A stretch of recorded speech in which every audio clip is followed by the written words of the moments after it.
প্রাণীটা এখন নেই, বিরল হয়ে গেছে আসলে। তবে মহিষ কিন্তু আপনার কৃষকদের একটা অর্থ উপার্জনের বিশ্বস্ত একটা গোসম্পদ ভূমিকা পালন করে। এবং আজকে আমরা যে ঘুরতে এসেছি, ঘুরতে আসার পরে এই মহিষগুলো দেখি যে আমরা কৃষিক্ষেত্রে কতটা পিছিয়ে আছি। এই মহিষের হাল চাষ করতে এক সময় না ভাই, ভাই হাল চাষ করতো।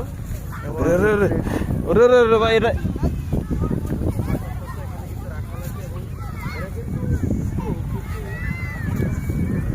ক্ষতি ঘটনা নিয়ন্ত্রণ দেওয়া, ওটা কিন্তু আপনার দিকে, ওর টার্গেট কিন্তু আপনার দিকে।